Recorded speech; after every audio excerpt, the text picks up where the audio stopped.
కామారెడ్డి జిల్లాను భారీ వర్షాలు ముంచెత్తాయి. ఎడతెరిపిలేని వానలకు చెరువులు, కుంటలు, కాలువలు పొంగి పొల్లటంతో వాన నీరు ఓళ్లను ముంచెత్తింది.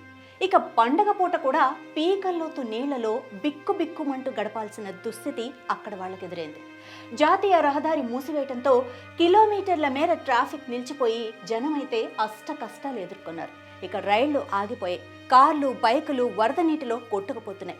భారీ వర్షాలతో అతలాకుతలమైన కామారెడ్డిలో ఆ వరద పరిస్థితులు ఎంత దారుణంగా ఉన్నాయో కళ్లకు కట్టే కొన్ని దృశ్యాలు మీ కళ్ళ ముందే ఇప్పుడు మేము ఆవిష్కృతం చేస్తున్నాం. ఒక కాలనీయే వరదను ముంచెత్తి ఇలా నదిలాగా కనిపిస్తూ ఉందంటే మనం అర్థం చేసుకోవచ్చు పరిస్థితి ఎంత దారుణంగా ఉందో. ఫస్ట్ ఫ్లోర్ వరకు వరద వచ్చేసి అసలు ఆ ఫ్లోర్ అన్నదే కనిపించకుండా కొన్ని బిల్డింగ్లు అయితే అసలు కనిపించడమే లేదు. ఏదో జస్ట్ ఒక 2-3 అంతస్తులు ఉన్నవి మాత్రం 4-5 అంతస్తులు ఉన్నవి మాత్రం కనిపిస్తూ ఉన్నాయి అన్నమాట వరద నీటిలో. కాలనీ చెరువును తలపిస్తుందంటేనే అక్కడ ఆ దుస్థితిని మనం అర్థం చేసుకోవచ్చు. ఇలా తెలంగాణలోని చాలా ప్రాంతాల్లో అత్యంత భారీ వర్షాలు కురవటం వల్ల చాలా ప్రదేశాలు ఇలాగే కనిపిస్తున్నాయి. ఇక కుంభవృష్టి వర్షం బేభత్సం సృష్టించిందనే చెప్పాలి. కామారెడ్డి జిల్లా రాజంపేట మండలం ఆర్గొండలో అయితే అత్యధికంగా 43.1 సెంటీమీటర్ల వర్షం కురిసింది. నిర్మల్ జిల్లా అక్కాపూర్లో అయితే 32.3 సెంటీమీటర్లు, మెదక్ జిల్లా సార్ధాన్లో అయితే 30.2 సెంటీమీటర్లు వర్షపాతం నమోదైంది. ఇలా భారీ వర్షాల నేపథ్యంలో కామారెడ్డి, మెదక్ జిల్లాలకు రెడ్ అలర్ట్ అయితే జారీ చేశారు. ఇక మరోవైపు భారీ వర్షాల కారణంగా లోతట్టు ప్రాంతాలైతే మొత్తం కూడా జలమయమయ్యాయని చెప్పాలి. ఇక కామారెడ్డి, ఎల్లారెడ్డి నియోజకవర్గాల్లో కాలనీలు, గ్రామాలు ఇంకా చాలా ప్రదేశాలు జల దిగ్బంధంలో చిక్కుకున్నాయి. అతి భారీ వర్షాలతో ఈ కామారెడ్డి జిల్లా మొత్తం ఆ కేంద్రంలో వరద నీరు పోటెత్తిందని చెప్పాలి. దీంతో కాలు తీసి బయట పెట్టే పరిస్థితులు లేకుండా అక్కడి పరిస్థితులు తయారయ్యాయి. ఇలా వర్షం నేపథ్యంలో వరద ఉద్ధృతితో జాతీయ రహదారి ఒక కాలువను లేకపోతే నదిని తలపించే ప్రాంతంగా మారింది అంటేనే మనం అక్కడ పరిస్థితిని అర్థం చేసుకోవచ్చు. రహదారి 44 అయితే తాత్కాలికంగా మూసివేశారు. కామారెడ్డి బిక్కనూరు మార్గంలో రైలు పట్టాల కింద నుంచి ఆ వరద నీరు పోటెట్టడంతో భారీ గండి ఏర్పడింది. దీంతో పలు రైళ్ల రాకపోకలైతే అక్కడ నిలిచిపోయాయి. ఇక చాలా చోట్ల వరద నీటిలో వాహనాలు సైతం కొట్టుకుపోతున్న దృశ్యాలు మన కళ్లకు కట్టినట్టుగా కనిపిస్తున్నాయి. మెగా కార్స్ అని చెప్పి ఒక కంపెనీ అది, దానిలో కార్లన్నీ కూడా కొట్టుకుపోతున్న దుస్థితి అయితే మనం చూడొచ్చు. ఇక్కడ ఒక కారు టోటల్ మునిగిపోయే పరిస్థితి ఉందంటే వరద ఉధృతి ఎంత ఉందో మనం అర్థం చేసుకోవచ్చు. అలాంటి పరిస్థితుల్లో ఒక మనిషి ఉన్నాడంటే అతనికి ఎంతవరకు వాటర్ వస్తుందో, అసలు తను నడవగలడా అన్న పరిస్థితులు కూడా మనం ఒకసారి అర్థం చేసుకోవాలి. ఇక మరోవైపు అయితే వేల ఎకరాల్లో పంట పొలాలు నీట మునిగిపోయాయి. కామారెడ్డి జిల్లాపై వరుణుడు ఉగ్రరూపం చూపించాడని అక్కడి రైతులు అంటున్నారు. ఇక బుధవారం కురిసిన రికార్డు స్థాయి వర్షంతో కామారెడ్డి మొత్తం కూడా అతలాకుతలమైంది. వరద ధాటికి చాలా ప్రాంతాలు జల దిగ్బంధంలోనే చిక్కుకున్నాయి. వాగులు, వంకలు పొంగి పొల్లటంతో ఆ వరద నీరు భారీగా రోడ్లపైకి చేరింది. వరదలకి రోడ్లు దెబ్బతినటంతో రవాణా వ్యవస్థకు చాలా అంతరాయమే ఏర్పడింది. ఇక ఎడతెరిపిలేని వర్షంతో జిల్లాలోని జనజీవనం అయితే ఎక్కడికక్కడ స్తంభించిపోయింది.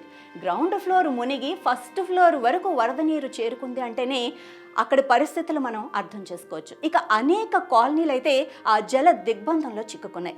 ప్రజలు తమని కాపాడాలి అంటూ వేడుకుంటూ ఆర్తనాదాలు చేస్తున్న పరిస్థితులైతే చాలానే ఉన్నాయి.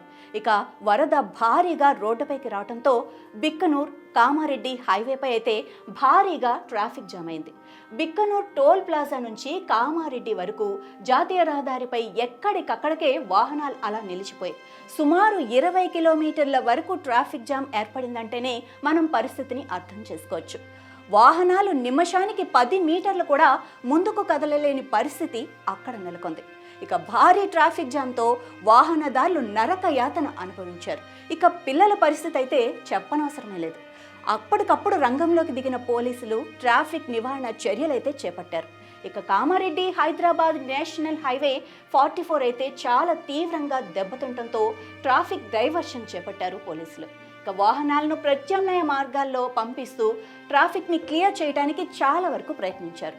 వర్షంతో కామారెడ్డి అల్లకల్లోలం కావడంతో ఇవాళ జిల్లాలోని ప్రభుత్వ ప్రైవేట్ విద్యా సంస్థలకైతే సెలవు ప్రకటించారు అధికారులు. ఆల్మోస్ట్ రేపు కూడా సెలవు ప్రకటించారు కొన్ని జిల్లాల్లోని స్కూళ్లకు.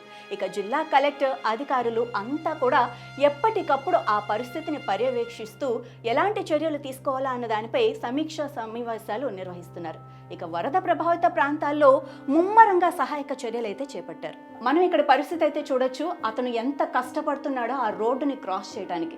రోడ్లు కొట్టుకుపోయాయి. ఇంకా అలాగే రైల్వే బ్రిడ్జ్లు అయితే అసలు కనుమరుగయ్యాయని చెప్పాలి.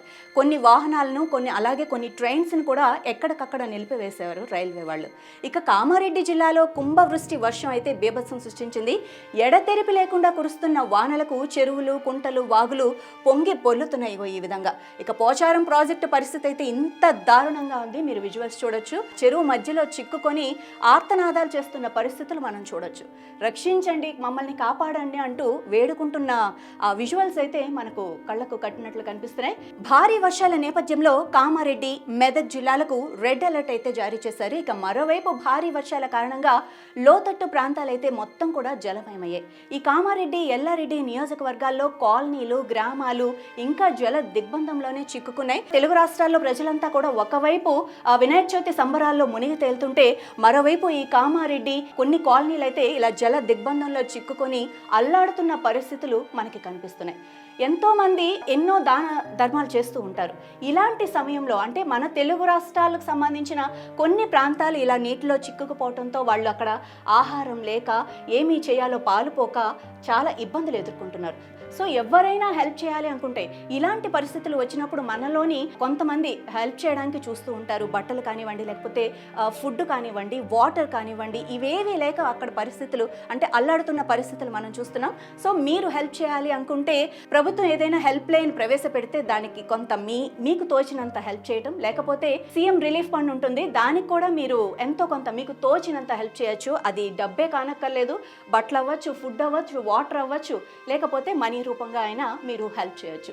సో మన తెలుగు రాష్ట్రాల ప్రజలు ఇబ్బందులు పడుతున్నారు కాబట్టి మన సహాయం మనకు తోచినంత ఎంతో కొంత హెల్ప్ చేసి మనం కూడా వాళ్ళని ఆదుకున్న వాళ్ళలో ఒకరిగా ఉందాం.